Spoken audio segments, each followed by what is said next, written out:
ठीक है, थ्योरी के क्वेश्चंस इसमें थोड़े इंपॉर्टेंट है। एक्टिव डायरेक्टरी हमारे पास क्या होती है, वो सर्विस है जो कि माइक्रोसॉफ्ट ने डेवलप की है। ठीक है, ये एडमिनिस्ट्रेटर को अलाउ करती है कि वो यूजर्स को मैनेज कर सकते हैं। इसके अलावा सिक्योरिटी सेटिंग्स वो अप्लाई कर सकते हैं। ठीक है, एक सेंट्रलाइज एनवायरनमेंट के अंदर ही रह के। ठीक है, दूसरा, हम वर्क ग्रुप और डोमेन में क्या डिफरेंस है वो देख लेंगे। एडिशनल डोमेन कंट्रोलर है और red only domain controller, child domain controller, ये कुछ चीजें इसके अंदर हैं। सबसे पहले तो हमारे पास है वर्क ग्रुप और डोमेन में क्या डिफरेंस हो सकता है। अच्छा, इसमें ना वर्क ग्रुप जो हमारे पास होता है, वर्क ग्रुप में ये होता है कि बेसिकली हर कंप्यूटर का ना अपना अलग ही एक लोकल अकाउंट बना होता है। ठीक है, मतलब एक इंडिपेंडेंटली ये लोग जो वर्क ग्रुप में जब कंप्यूटर होता है तो वो इंडिपेंडेंटली एक होता है। ठीक है, इसके अलावा इसमें कोई सेंट्रलाइज सर्वर नहीं होता। इनकी हर कंप्यूटर खुद ही मैनेज, हम उसको खुद हमें जाके लोकली जाके मैनेज करना पड़ता है। हर कंप्यूटर का अपना यूजर अकाउंट होगा, उसमें कोई सेंट्रलाइज ऑथेंटिकेशन सिक्योरिटी मैनेजमेंट नहीं होगी। उस कंप्यूटर की अपनी ही अलग से एक सिक्योरिटी मैनेजमेंट या ऑथेंटिकेशन वगैरह होगी। ठीक है, वर्क ग्रुप बेसिकली हम यूज़ करते हैं स्मॉल नेटवर्क्स के लिए, जैसे कि 10 कंप्यूटर्स अगर आपके पास है तो उसके लिए हम फिर से यूज़ करते हैं। इसके करेक्टरिस्टिक्स क्या हो सकते हैं कि हर कंप्यूटर जो है वो अपने खुद से यूज़र अकाउंट सिक्योरिटी सेटिंग्स को मैनेज करेगा और कोई सेंट्रलाइज एडमिनिस्ट्रेशन नहीं होगी इसमें। यूज़र को अगर आपने कोई रिसोर्स शेयर करना है तो आपको खुद अपने जो कंप्यूटर है उसके ऊपर जाके पहले लॉगिन करना पड़ेगा, तभी आप कर सकते हो। मतलब आप एक कंप्यूटर से बैठ के ये काम नहीं कर सकते, आपको हर कंप्यूटर पे अलग अलग जाके ये चीज़ करनी पड़ेगी। अब डोमेन क्या होती है, डोमेन एक नेटवर्क मॉडल है। अब ये क्यों, ये ना हम इस डोमेन को हम यूज़ करके सेंट्रली मैनेज कर सकते हैं कंप्यूटर्स को। मतलब हम हमारे पास जितने भी उस डोमेन के अंदर कंप्यूटर्स आ रहे होंगे ना, हम उनको एक ही सर्वर से बैठ के, एक ही कंप्यूटर से बैठ के हम उनको मैनेज कर देंगे। ठीक है, ये क्या करता है, हमें सेंट्रलाइज सिक्योरिटी प्रोवाइड करता है। ठीक है, इसके अलावा रिसोर्स मैनेजमेंट भी इसके अंदर अच्छे से यूटिलाइज हम लोग कर सकते हैं। एडमिनिस्ट्रेटिव कंट्रोल होता है, एक कंप्यूटर या एक एक हम सर्वर से बैठ के बाकी सारों को कंट्रोल कर सकते हैं, उनकी सिक्योरिटी सेटिंग्स वगैरह को। ये लार्ज लार्ज नेटवर्क के लिए यूज़ होता है, थाउजेंड्स ऑफ कंप्यूटर जिसमें आ जाए उनके लिए यूज़ होगा। ठीक है, जो आप ग्रुप पॉलिसीज़ लगाओगे या आपने सिक्योरिटी सेटिंग्स जो अप्लाई करनी है वो आप एक ही अपनी जो आपका डोमेन है उधर पे उस जगह पे आप जो भी सिक्योरिटी सेटिंग्स वगैरह अप्लाई करोगे वो आपकी बाकी जो कंप्यूटर्स हैं उनमें भी अप्लाई हो जाएगी, जो आपके बाकी क्लाइंट मशीन है उनके ऊपर भी अप्लाई हो जाएगी। ये सेंट्रलाइज ऑथेंटिकेशन हमें प्रोवाइड करता है। देन हमारे पास है वर्क ग्रुप और डोमेन का क्या डिफरेंस है। ठीक है, सेंट्रल मैनेजमेंट वर्क ग्रुप में नहीं होती, डोमेन में होती है। इसके अलावा यूज़र अकाउंट, हर कंप्यूटर का अपना अकाउंट होता है, और डोमेन में सेंट्रलाइज यूज़र अकाउंट्स होते हैं जिसको एक जो आपके पास एक्टिव डायरेक्टरी में वो मैनेज हो रहे होते हैं। ठीक है, एक एक्टिव डायरेक्टरी में वो मैनेज हो रहे होते हैं।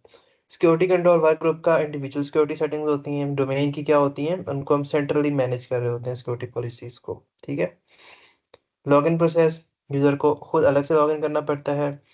और अगर आपने डोमेन से लॉगिन करना है तो वो मतलब आपके पास डोमेन का अलग से पासवर्ड वगैरह होगा, आप वो पासवर्ड यूजर ने पासवर्ड दोगे और आप उसमें लॉगिन कर सकते हो इजीली। देन है जी बेस्ट फॉर, ये स्मॉल ऑफिसेस या होम नेटवर्क्स के लिए होता है। ये हमारे पास ऑर्गेनाइजेशन, जब बड़ी जो हमारे पास ऑर्गेनाइजेशन है उनके लिए यूज होता है। ठीक है, इसमें मैक्सिमम है 10 कंप्यूटर, और इसमें आप स्केलेबल मतलब कि आप 1000 से भी ज़्यादा बढ़ा सकते हो इसमें जो कंप्यूटर्स की तादाद है क्लाइंट मशीन्स की। इंटरनेट रिक्वायरमेंट, वर्क ग्रुप जो है वो इंटरनेट के बगैर काम कर सकता है, लेकिन जो डोमेन है वो इंटरनेट के बगैर काम नहीं कर सकते। ठीक है, रिसोर्स शेयरिंग लोकली करते हो, और इसमें आप एक्टिव डायरेक्टरी के थ्रू या डोमेन जो आपके पास डोमेन है उसके थ्रू आप कर सकते हो। देन हमारे पास है एडिशनल डोमेन कंट्रोलर क्या होता है, रेड ओनली डोमेन कंट्रोलर क्या होता है, चाइल्ड डोमेन कंट्रोलर क्या होता है।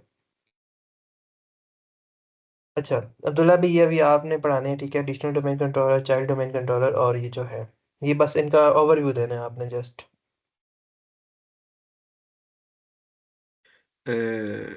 एडिशनल डोमेन कंट्रोलर में यहाँ से वो बैकअप के लिए होता है। एक सेकंड रुको, देखने दो। पहले करे थे ये। The secondary DC domain controller in a domain that replicates data from a primary domain controller to provide fault tolerance and load balancing. If primary domain controller fails, then additional domain controller ensures continuous availability of authentication and directory service. अच्छा, ये एक किस्म का secondary domain controller के तौर पे use होता है, और इसका मेन मकसद ये होता है फॉल्ट टॉलरेंस और लोड बैलेंसिंग। हम एक और डोमेन कंट्रोलर लगा लेते हैं, तो इससे ये होता है अगर ज़्यादा काम वगैरह पड़ा हो तो दोनों के ऊपर लोड बैलेंस होता है। तो वही बात है कि ओवर हीट अब ऐसा कोई चीज़ नहीं होती, ओवरलोड नहीं होता, सॉरी, ओवरलोड नहीं होता, और ये फॉल्ट टॉलरेंस के लिए होता है। और दूसरा रीड ओनली डोमेन कंट्रोलर, ये सिर्फ डाटा को रेप्लिकेट करता है, लेकिन इसके अंदर ये होता है कि हम इसके अंदर डाटा को चेंज नहीं कर सकते, सिर्फ हम डाटा को देख सकते हैं। क्यों इसके अंदर, क्योंकि सिक्योरिटी कंसर्न्स के लिए होता है ये। अब फर्ज करो कि हम एक ऑफिस में ये है, तो हम दूसरे ऑफिस में जो नीचे वाला ऑफिस है हम उसमें डाटा देते हैं, अब उसके अंदर हम नहीं चाहते कि वो इसके अंदर कोई भी चेंजिंग कर सके, लेकिन वो उससे रीड कर सके।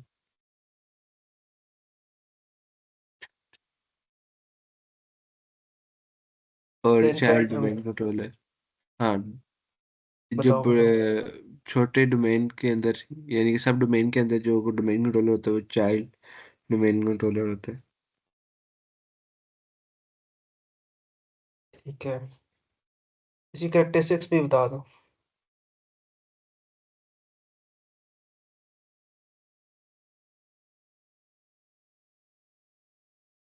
हम्म।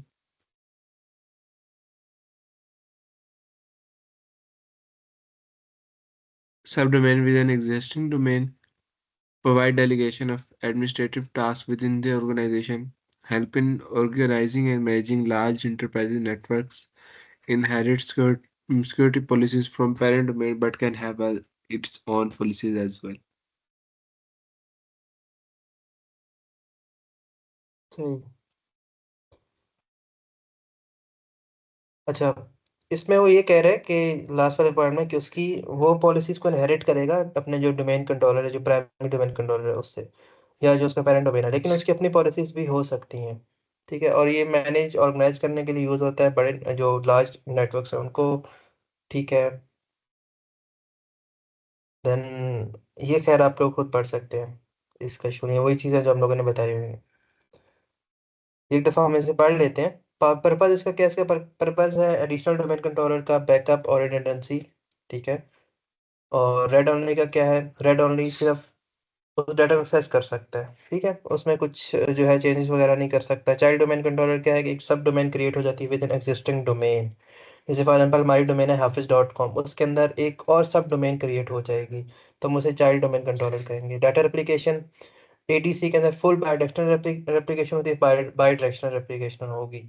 और जो रेड ओनली डोमेन कंट्रोलर है उसके अंदर रेड ओनली रेप्लिकेशन होगी। और चाइल्ड डोमेन कंट्रोलर के अंदर क्या होगा, फुल रेप्लिकेशन होगी with in the sub domain. ठीक है, सब डोमेन के अंदर रह के हम लोग फुल रेप्लिकेशन कर सकते हैं। ठीक है, चेंजेस एडीसी में भी आप लोग कर सकते हो, और आर आरडीसी में भी आप लोग नहीं कर सकते। और जो चाइल्ड डोमेन कंट्रोलर है आप उसके अंदर कर सकते हो, लेकिन उसकी सब डोमेन के अंदर, जैसे हम लोगों ने hafiz.com के अंदर एक और डोमेन बनाई है अगर हाशमी.com, तो हम हाशमी.com के अंदर जाके चेंजेस वगैरह कर सकते हैं।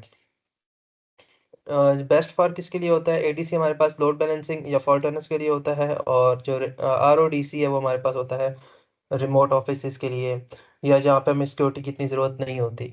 ठीक है, उस जगह पे हम इसे यूज़ कर सकते हैं। जहाँ पे हमारा मेन कंसर्न सिक्योरिटी नहीं होगा ना, वहाँ पे हम आरओडीसी यूज़ कर लेंगे। ठीक है। देन हमारे पास है child domain controller. Child domain controller क्या करेगा, उसके अंदर लार्ज ऑर्गेनाइजेशंस के लिए हम इसे यूज़ करेंगे। सिक्योरिटी रिस्क मॉडरेट होता है, इतना नहीं होता। और आरओडीसी के अंदर नहीं होगा। इसके अलावा सीडीसी के अंदर मॉडरेट होगा। पासवर्ड, तमाम पासवर्ड, जो एडिशनल डोमेन कंट्रोलर है वो तमाम पासवर्ड्स को स्टोर करेगा, और जो आरओडीसी है वो सिर्फ कुछ पासवर्ड्स को हम उसके अंदर स्टोर करवाएंगे जो हमारे लिए इंपॉर्टेंट होंगे। और जो सीडीसी है वो हमारे पास क्या करेगा, तमाम पासवर्ड जो सब डोमेन के अंदर आ रहे हैं हम उसको स्टोर करवाएंगे। अब एक्टिव डायरेक्टरी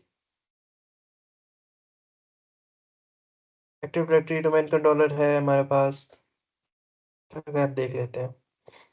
एक्टिव डायरेक्टरी हम पहले भी जैसे मैंने बताया था कि ये माइक्रोसॉफ्ट ने डेवलप की है। ठीक है, और बाकी ये वही चीज़ इसके अंदर लिखी हुई, डेफिनेशन और पर्पस में ज़रा इसके अंदर अगर हम आए तो ये डेटाबेस ड्रिवन सर्विस है, जो कि क्या करती है, यूज़र के अकाउंट को स्टोर करेगी, उनके कंप्यूटर्स का और डाटा वगैरह प्रिंटर्स का, या जो सिक्योरिटी पॉलिसीज आपने लगाई हुई हैं उसके ऊपर, ये उन सारों को इसका पर्पस होगा स्टोर करना। ठीक है। एफिशिएंट मैनेजमेंट होती है नेटवर्क रिसोर्सेज की एक्टिव डायरेक्टरी के अंदर। सिक्योरिटी पॉलिसीज आप इन्फोर्स करवा सकते हो। फॉर एग्जाम्पल जैसे देखें ना, अब हमारी यूनिवर्सिटी के अंदर भी लैब्स के अंदर जो पीसीज वगैरह पड़े होते हैं, उसके अंदर जो भी हम लोग ने पॉलिसीज वगैरह, जो यूजर का अकाउंट अलग है, एडमिनिस्ट्रेटर का अलग है, टीचर्स का अलग है, तो वो कैसे बन रहा होता है, इसी के थ्रू बन रहा होता है वो सारा, जो एक डेटाबेस के अंदर हम लोगों ने सब कुछ स्टोर किया होता है, ठीक है। नेटवर्क एडमिनिस्ट्रेशन सिंप्लीफाइज होती है। स्केलेबिलिटी मतलब आप उसको बढ़ा सकते हो इजीली, स्केलेबिलिटी का ये मतलब है। कंपोनेंट्स कौन कौन से हैं? एक्टिव डायरेक्टरी के डोमेन है, डोमेन कंट्रोलर है, ऑर्गेनाइज ओयूज हैं, ठीक है, एक्टिव डायरेक्टरी स्कीमा है, और ग्लोबल कैटलॉग है, ग्रुप पॉलिसीज ऑब्जेक्ट जीपीओस। हम मैं इसमें से जो थोड़े इंपॉर्टेंट है वही पढ़ेंगे। डोमेन क्या होता है? लॉजिकल ग्रुप होगा कंप्यूटर्स का, यूजर का, जैसे या रिसोर्सेज का एक सिंगल डेटाबेस के अंदर हम, जैसे हमारी डोमेन है वजाहत.com या हाफिज.com, उसके अंदर हमारे पास डिफरेंट बहुत सारे कंप्यूटर्स होंगे, यूजर्स होंगे एक सिंगल डेटाबेस के अंदर, ठीक है। तो ये हमें सिक्योरिटी वगैरह प्रोवाइड करता है, ये तो चलो सिंपल है, एक चीज रिपीट हो रही है। देन हमारे पास आता है डोमेन कंट्रोलर। डोमेन कंट्रोलर क्या करेगा? मैनेज और स्टोर करेगा एक्टिव डायरेक्टरी डेटाबेस को। मतलब डोमेन के अंदर हमारे पास, इसके अंदर हमारे पास जितने भी कंप्यूटर्स वगैरह, जो भी हमारे पास चीजें, जो भी सेटिंग्स वगैरह पड़ी है ना, डोमेन कंट्रोलर उनको मैनेज कर रहा होगा। इसका सिंपल सा ये मतलब है। ओ यूज क्या है? ओ यूज ऑर्गेनाइजेशनल यूनिट, यूजर्स को ऑर्गेनाइज करने के लिए, ग्रुप्स को ऑर्गेनाइज करने के लिए, और कंप्यूटर्स को विद इन अ डोमेन, ठीक है। अब जैसे देखें ना, अब हमारे पास एक असाइनमेंट में एक एग्जांपल भी थी कि कैंपस ए है, कैंपस बी, आप लोगों ने दो ओयूज बनाने हैं। फिर हम लोग कैंपस ए के अंदर भी तीन ओयूज बना रहे थे, तीन डिपार्टमेंट्स के लिए, फाइनेंस, एचआर, आईटी के लिए। कैंपस बी में भी हम लोग इसी तरीके से बना रहे थे, ठीक है। फिर हम उनके अंदर यूजर्स क्रिएट कर रहे थे।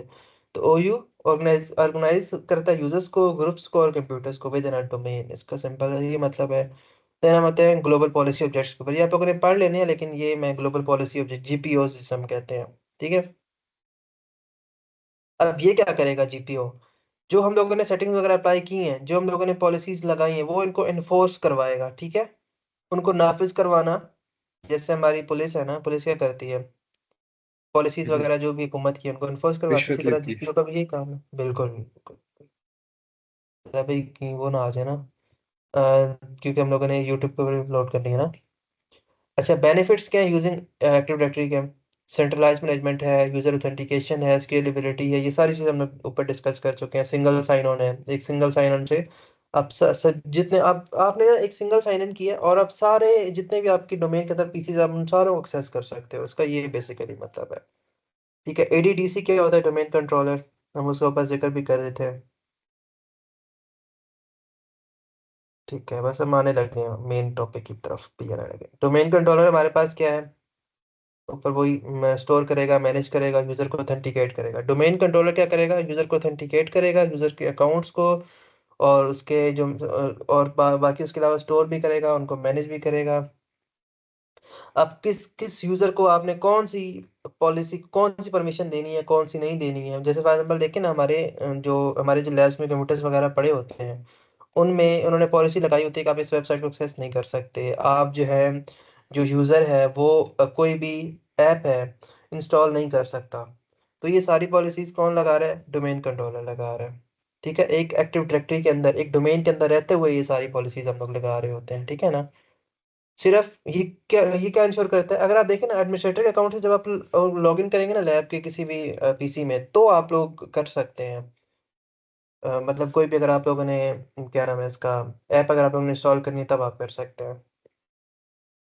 डोमेन कंट्रोलर के क्या रोल हो सकते हैं? सर्वर को ऑथेंटिकेट करना। डोमेन कंट्रोलर क्या करेगा? सर्वर को ऑथेंटिकेट करेगा, मैनेज करेगा एक्सेस कंट्रोल, किसको एक्सेस देनी है, किसको नहीं देनी है। जैसे फॉर एग्जाम्पल देखे ना, हम लोग जब एंट्री टेस्ट दे रहे होते हैं, तो वो देखते हैं कि मतलब फॉर एग्जाम्पल अगर कोई बच्चा चीटिंग करता है, तो उसकी जो उसकी एक्सेस कंट्रोल को रोक लेते हैं, मतलब उसको मिनिमाइज कर देते हैं, या उसका जो स्क्रीन है वो बंद कर देते हैं, ठीक है। डायरेक्टरी मैनेजमेंट है। डायरेक्टरी मैनेजमेंट में क्या आएगा? ऑर्गेनाइज करेगा और स्टोर करेगा अकाउंट्स को, कंप्यूटर्स को, या उसकी नेटवर्क रिसोर्सेज जो भी हैं। पॉलिसी इन्फोर्समेंट मैंने पहले बताया है, कौन लगाएगा? ग्रुप पॉलिसी ऑब्जेक्ट, ठीक है ना। Replication and redundancy. Replication and redundancy में क्या होगा? अब्दुल्ला भैया जरा बताएं जल्दी से। रेप्लिकेशन में यहाँ से उसी की मल्टीपल कॉपीज वगैरह बनती हैं। ठीक है, और रिडंडेंसी? रिडंडेंसी उस जैसे और होते हैं, यानी कि फर्ज करो कि एक बैटरी की बजाय हम मल्टीपल बैटरीज लगाए और रिडंडेंसी होगी। ठीक है। और एप्लीकेशन क्या होगी, इसकी भी एग्जांपल दे दो। इसकी एप्लीकेशन की एग्जांपल भी दे दो जल्दी से। एप्लीकेशन की जी। वही बोला है ना, उसकी कॉपी जो बनती है। सही है। अच्छा, अब इसकी फंक्शनैलिटी और रिस्पॉन्सिबिलिटीज क्या आती है डोमेन कंट्रोलर की, वो यहाँ पे लिखी हुई है, ठीक है ना। डायरेक्टरी सर्विसेज है इसकी, रिप्लिकेशन एंड बैकअप है, ग्रुप पॉलिसी मैनेजमेंट है, नेटवर्क रिसोर्स मैनेजमेंट है, सिक्योरिटी पॉलिसी इन्फोर्समेंट है, यूजर ऑथेंटिकेशन है। ये सिर्फ आप लोग ये सिर्फ नाम याद कर लें, ठीक है। अब डोमेन कंट्रोलर की टाइप कौन सी है, प्राइमरी डोमेन कंट्रोलर होता है, एक रेड ओनली डोमेन कंट्रोलर और एक हमारे पास एडिशनल डोमेन कंट्रोलर है। प्राइमरी और रेड ओनली को तो हम लोग ऊपर उसको पढ़ चुके हैं।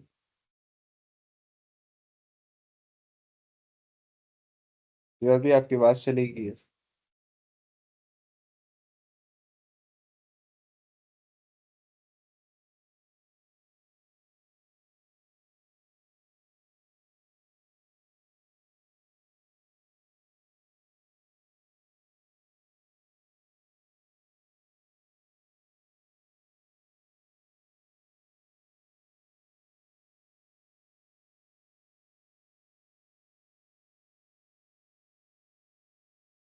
अच्छा, एडिशनल डोमेन कंट्रोलर जो है हमारे पास, दुल्ला भाई ये जरा इसको आप एक्सप्लेन कर दें एडिशनल डोमेन कंट्रोलर को। चलो ऊपर भी बताया था। ठीक है, ये मैं ऊपर डिस्कस कर चुका है डीसी। मैं दोबारा एक्सप्लेन कर दें सर, 2-3 लाइन्स का ही है। एडिशनल डोमेन कंट्रोलर के अंदर ना हम लोग ना एक और डोमेन कंट्रोलर साथ लगा लेते हैं। इसका मेन मकसद इसके पास सारी ना वो क्या कहते हैं एक्सेस उसी तरह की होती है जिस तरह पहले वाले की होती है, सारा कुछ उसी तरह का ठीक होता है। है। लेकिन इसका मकसद ये सही है। होता है कि लोड बैलेंसिंग के लिए काम होता है, और अगर कोई जो पहले वाला है वो फेल हो जाए तो हम इसके ऊपर शिफ्ट कर लें, सही हो गया। जिसको अच्छा। रिडंडेंसी कहते हैं। सही है। सही है।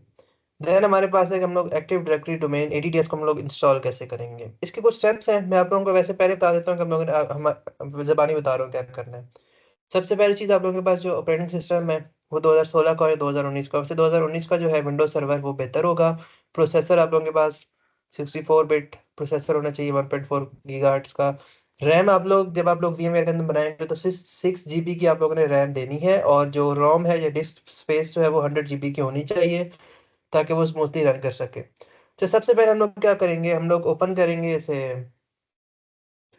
विंडो सर्वर को ओपन करके सर्वर मैनेजर ओपन करेंगे, और देन हम लोग जाएंगे इधर लोकल सर्वर पे जाके हम लोग इसको स्टैटिक आईपी देंगे। ठीक है, स्टैटिक आईपी आप लोगों ने देनी है इसको, क्योंकि यहाँ पे पहले इनेबल हुई होगी IPv6, लेकिन आप लोगों ने डिसेबल करना है IPv6 को, और IPv4 में जाके आप लोगों ने स्टैटिकली आईपी दे देनी है, क्लास ए की दे दें, ठीक है। वो हम दे के 10.0.05 ये लिखी होगी यहाँ पे मैंने दी होगी, यहाँ पे हम लोगों ने दी हुई है 10.0.0.5। और सबनेट मास्क आप लोगों का ये खुद ही आ जाएगा, इंटर प्रेस करेंगे तो डिफॉल्ट गेटवे हमेशा 1 रखना है आप लोगों ने, ठीक है। और डीएनएस सर्वर, तो डीएनएस सर्वर में यहाँ पे थोड़ी सी मिस्टेक है, आप लोगों ने वही जो आईपी एड्रेस है इसका सर्वर का वो आप लोगों ने डीएनएस सर्वर में देना है। ये जो अल्टरनेट डीएनएस सर्वर मैंने लिखा हुआ है गूगल का है, ठीक है, 8.8.8 इसकी आईपी दी हुई है। तो ये जब आप लोग काम कर लेंगे तो फिर आप लोगों ने आना है ऐड रोल्स एंड फीचर्स पे। वहां पे आप लोगों ने जाके, अच्छा इसमें ना ऐड रोल्स एंड फीचर्स पे आके हम लोग क्या करेंगे, ये रोल बेस्ड ही है, इसमें कोई इशू नहीं है, नेक्स्ट करें। देन कुछ चीजें हम लोगों ने इंस्टॉल करनी है, एक आप लोगों ने करना है एडीडीएस। ठीक है, एडीडीएस इंस्टॉल करना है हम लोगों ने। सेकंड नंबर पे हम लोग करेंगे डीएनएस सर्वर। ये दो मेन चीजें होंगी, और देन आप लोगों ने इंस्टॉल करना है इसमें ग्रुप पॉलिसी मैनेजमेंट वाला एक इंस्टॉल करना, और एक डॉट नेट फ्रेमवर्क। ये 5 चीजें हैं, कौन कौन सी चीजें हैं, DNS server, ADDS, group policy management, और है हमारे पास डॉट नेट फ्रेमवर्क। ये चीजें इंस्टॉल आप लोगों ने लाजमी करनी है इसको चलाने के लिए डीटीएस को। अच्छा, अब एक क्वेश्चन ये भी आता है कि ये हम लोग इंस्टॉल कर तो रहे हैं, लेकिन ये भी पूछा जा सकता है कि ये क्यों जरूरी है, हम लोग इनको क्यों जो है ना वो इंस्टॉल कर रहे हैं, ठीक है ना, ये क्वेश्चन भी आ सकता है। ये भी मेरे पास क्वेश्चंस पड़े हैं, मैं आप लोगों को बता दूंगा, ठीक है। जस्ट ये स्टेप्स हैं आप लोगों ने फॉलो करने हैं, देन आप लोगों ने इसको इंस्टॉल करना है, कर लेना है, ठीक है, ये इंस्टॉल हो जाएगा। अगर ये क्वेश्चन है कि डिप्लॉय कैसे करेंगे, तो डिप्लॉय करने के लिए आप लोगों ने ये जो आप लोगों को फ्लैग का बटन शो हो रहा है इस पर आप लोगों ने क्लिक करना है। डिप्लॉय करने के बाद वहां पे आप लोगों ने सबसे पहले अपने डोमेन का नेम लिखना है, ठीक है, डोमेन का नेम लिखने के बाद वो आपसे पासवर्ड मांगेगा, आप लोगों ने वही सर्वर वाला पासवर्ड इंटर करना है। ठीक है, देन आप लोगों ने क्या करना है उसमें, वो आप लोगों को नेट बायोस नेम बताएगा। फॉर एग्जाम्पल अगर आप लोगों ने डोमेन रखी है hafiz.com, तो जो नेट बायोस नेम होगा वो हाफिज, कैपिटल हाफिज होगा। ठीक है, कैपिटल हाफिज 0 होगा। ठीक है, ये आप लोगों के पास उसका नेम होगा। देन आप लोग नेक्स्ट नेक्स्ट करते जाएंगे और आप लोगों ने जैसे उसे इंस्टॉल कर लेना है, तो वो आप लोगों को थोड़ी देर के बाद वो क्या हो जाएगा, रीस्टार्ट हो जाएगा, और देन आप लोगों के पास वो इंस्टॉल हो जाएगा। अच्छा, अभी हम लोग आते हैं कि जब मैं बात कर रहा था कुछ क्वेश्चंस की कि इंपॉर्टेंट आ सकते हैं या ये चीजें पूछी जा सकती हैं। ठीक है, वो जरा हम डिस्कस कर लेते हैं कि डीएनएस क्यों इंपॉर्टेंट है एडीडीएस के अंदर। ठीक है, सबसे पहली चीज हम यहाँ से फॉरवर्ड लुकअप जोन, डीएनएस हमें बेसिकली क्या करता है, domain name to IP, IP to domain name करता है। फॉरवर्ड लुकअप जोन और रिवर्स लुकअप जोन, जरा हम इसको देख लेते हैं। ठीक है, अच्छा, जो फॉरवर्ड लुकअप जोन है वो क्या करेगा, डोमेन नेम जो होती है, जैसे फॉर एग्जांपल हमारे पास www.google.com है, उसको क्या करेगा, क्या कहते हैं इसको, चेंज करेगा आईपी एड्रेस। ठीक है, सही हो गया। और जो रिवर्स लुकअप जोन है वो क्या करेगा, हमारे पास आईपी को डोमेन नेम में चेंज करेगा, आईपी एड्रेस है हमारे पास, कोई भी उसको डोमेन नेम में चेंज करेगा। ये फॉरवर्ड और रिवर्स लुकअप जोन आपके पास आ जाएगा। सही हो गया। देन हमारे पास है कि डीएनएस क्यों जरूरी है, हम जरा इसकी तरफ आते हैं। अच्छा, अगर आपने डोमेन कंट्रोलर को लोकेट करना है, एक तो उसके लिए ये काम आएगा। डीएनएस हेल्प करता है कंप्यूटर्स को, डीएनएस बेसिकली काम करेगा डोमेन कंट्रोलर्स को फाइंड करने में, डोमेन कंट्रोलर्स को लोकेट करने में हेल्प करेगा। देन हमारे पास क्या है, जो एडीडीएस है, एक्टिव डायरेक्टरी डोमेन सर्विस, वो डीएनएस सर्विस रिकॉर्ड को यूज करती है, एसआरवी सर्विसेज रिकॉर्ड को यूज करती है to find services like Kerberos authentication and LDAP directory access. ठीक है ना, ये कुछ ऑथेंटिकेशन के लिए कुछ यूज होती हैं, LDAP और Kerberos authentication and LDAP directory access. तो उनको उनके उनको जब उसने लोकेट करना होता है, तो क्या चीज उनको फाइंड करने के लिए, लोकेट करने के लिए हम यूज करेंगे इसको, डीएनएस को। उसके बाद है ग्रुप पॉलिसी एप्लीकेशन। अगर आपका डीएनएस मिसकॉन्फ़िगर्ड है या कन्फिग, या अगर आप लोगों ने उसकी कॉन्फ़िगरेशन ठीक नहीं की, तो जो क्लाइंट है वो लोकेट नहीं कर पाएगा, और आप लोग डोमेन से कंट्रोल नहीं कर पाए, मतलब कनेक्ट नहीं कर पाएंगे। ठीक है ना, अगर क्लाइंट डोमेन ज्वाइन करना चाहेगा तो वो नहीं ज्वाइन कर सकता अगर आप लोगों ने डीएनएस इंस्टॉल नहीं किया होगा। ठीक है, then application between domain controller, DNS क्या करेगा, इंश्योर करेगा प्रॉपर कम्युनिकेशन हो या सिंक्रोनाइजेशन हो multiple domain controllers in a domain. तो ये चीज़ होगी है।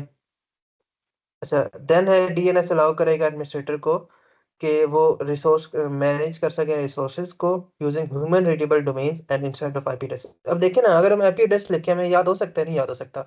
जैसे google.com है, ये barry.education.pk है, इसके पीछे भी एक ना एक कोई आईपी होगी, तो वो जो डीएनएस है वो हेल्प करता है कि आप आईपी को डोमेन नेम में चेंज कर सके ताकि वो हमें याद रहते हैं। अगर अभी हमें कितनी सारी वेबसाइट याद होंगी, अगर हम उसकी आईपी लिखे तो हमें एक भी याद नहीं होगी, शायद हो सकता है। हम आईपी से याद करना बहुत मुश्किल होता है, तो डोमेन नेम्स में डोमेन नेम इजी होता है याद करना, इस लाइन में यही लिखा हुआ है। देन है कि ग्रुप पॉलिसी मैनेजमेंट। अच्छा, वो जो मैं बात कर रहा था, जब आप लोग एडीडीएस इंस्टॉल करते हैं तो उसमें हमें ग्रुप पॉलिसी मैनेजमेंट वाला भी इंस्टॉल करना होता है ना।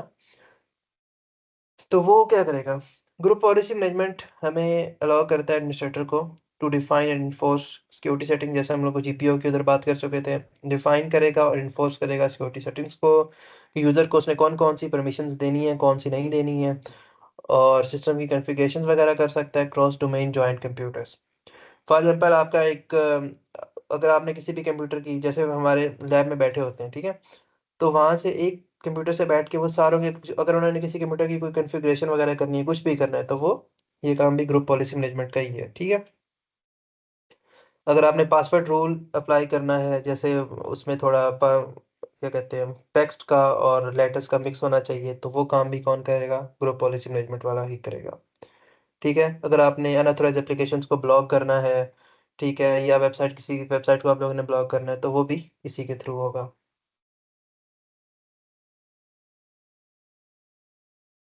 ठीक है, अभी हम आते हैं डॉट नेट फ्रेमवर्क क्यों ज़रूरी है।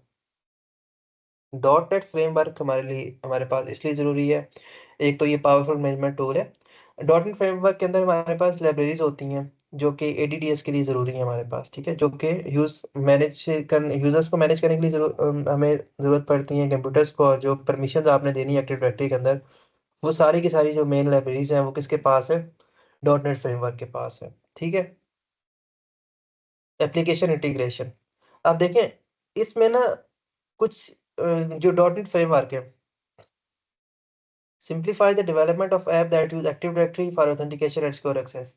अब हम लोग, अब इसमें ये होता है कि जो हमारे पास डॉट नेट फ्रेमवर्क है, इसके पास कुछ ऐसे फीचर्स भी होते हैं जिससे हम ऐप बनाने के लिए हमारे पास यूज होते हैं इसमें एडीडीएस के थ्रू। ठीक है ना, मतलब इसमें सिक्योरिटी वगैरह का भी चीज़ है। ठीक है। देन हमारे पास है सिक्योर कम्युनिकेशन, एलटैप और केरबलोस का मैं पहले जिक्र कर चुका हूँ, वो भी इसी के अंदर ही आते हैं, डॉट नेट फ्रेमवर्क के अंदर ही आते हैं। ठीक है। देन है automation and scripting, powerful PowerShell नहीं है, जैसे हमारे पास सीएमडी होता है, जो डॉट नेट फ्रेमवर्क है वो हमें सीएमडी एक प्रोवाइड करता है। ठीक है।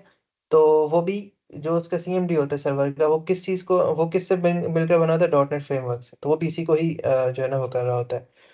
हमने कौन कौन सी चीज़ें पढ़नी, एक तो पावरफुल मैनेजमेंट टूल है, लाइब्रेरीज वगैरह इसके अंदर होती हैं। देन एप्लीकेशन इंटीग्रेशन, ठीक है, हम एप्लीकेशन को इंटीग्रेट कर सकते हैं डॉट नेट फ्रेमवर्क को यूज़ करके। ठीक है। देन हमारे पास है सिक्योर कम्युनिकेशन, करबरोस और एलडैप। देन हमारे पास है ऑटोमेशन एंड स्क्रिप्टिंग। ऑटोमेशन और स्क्रिप्टिंग किसके थ्रू होती है, डॉट नेट फ्रेमवर्क के थ्रू। ये चीज़ें प्रोवाइड करता है हमें, इसलिए हम इसको यूज़ करते हैं। मतलब भाई ये चीज़ तो हमारे पास तकरीबन कंप्लीट हो गई है।